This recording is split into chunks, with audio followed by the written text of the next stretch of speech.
Hi guys, আজকে আমরা ছবি দেখে কিছু সম্পর্কের নাম গেস করব। তোমরা স্ক্রিনে দুটো ছবি দেখতে পাচ্ছ। এই দুটো ছবি দেখে গেস করো তো সম্পর্কটি কি হতে পারে।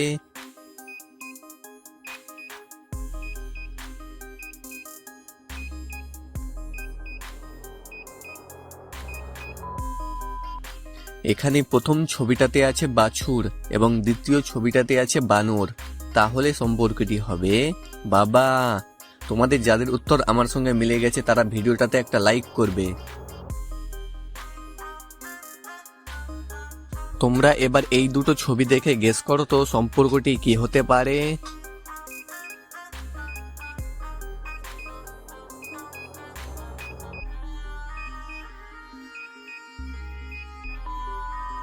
এখানে প্রথম ছবিটাতে আছে জামা এবং দ্বিতীয় ছবিটাতে আছে হর্ষই। তাহলে সম্পর্কটি হবে জামাই।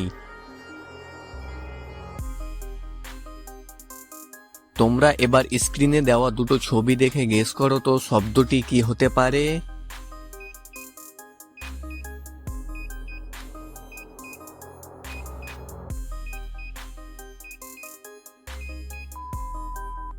তোমরা যারা গেস করতে পেরেছো তাদেরকে অসংখ্য ধন্যবাদ, আর যারা পারোনি তাদেরকে আমি বলে দিচ্ছি।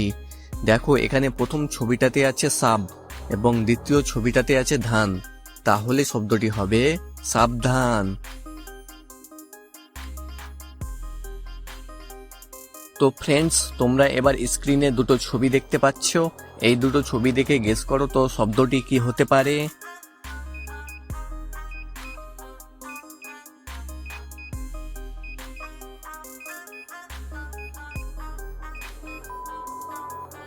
এখানে প্রথম ছবিটাতে আছে পা এবং দ্বিতীয় ছবিটাতে আছে গোল।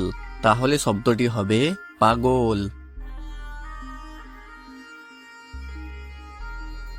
ফ্রেন্ডস, তোমরা এবার এই দুটো ছবি দেখে অনুমান করো তো সম্পর্কটি কি হতে পারে।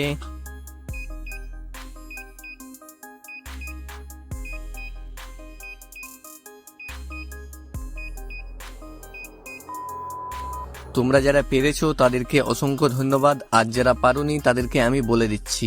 দেখো বন্ধুরা, এখানে প্রথম ছবিটাতে বোঝানো হচ্ছে নো, নো মানে না, এবং দ্বিতীয় ছবিটাতে আছে হাঁটু, যাকে ইংরেজি করলে হবে নি। তাহলে সম্পর্কটি হবে নানি।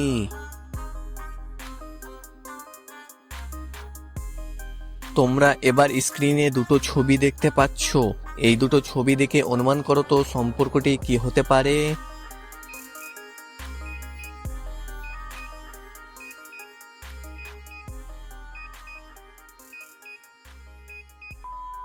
এখানে প্রথম ছবিটাতে আছে মা এবং দ্বিতীয় ছবিটাতে নিজেকে দেখানো হচ্ছে, যার ইংরেজি হবে মি। তাহলে সম্পর্কটি হবে মামি। যে যে মামি শব্দটা গেস করেছো তারা আমাদের চ্যানেলটাকে সাবস্ক্রাইব করে দেবে। তোমরা এখানে চারটে এলোমেলো অক্ষর দেখতে পাচ্ছ।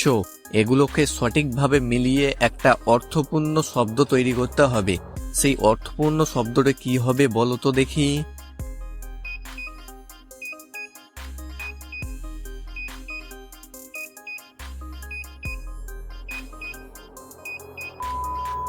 এখানে এই এলোমেলো শব্দগুলোকে যদি আমরা মিলিয়ে একটা অর্থপূর্ণ শব্দ করি তাহলে অর্থপূর্ণ শব্দটা হবে রবিবার।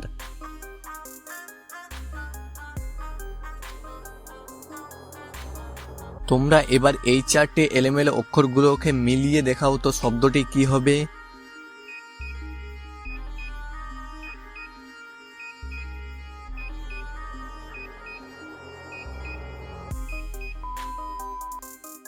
এখানে শব্দটি হবে জানুয়ারি।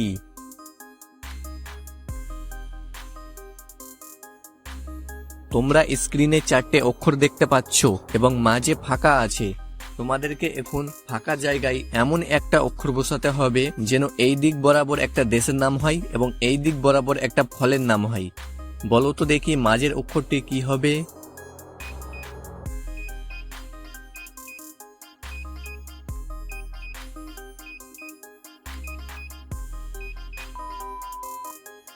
এখানে মাঝের অক্ষরটি হবে রা। তাহলে এই দিক বরাবর হবে ইরান এবং এই দিক বরাবর হবে পেয়ারা, যা একটি দেশের নাম এবং যা একটি ফলের নাম। তোমরা এবার মাঝে এমন একটা অক্ষর বসাও যেন এই দিক বরাবর একটা দেশের নাম হয় এবং এই দিক বরাবর একটা ফলের নাম হয়।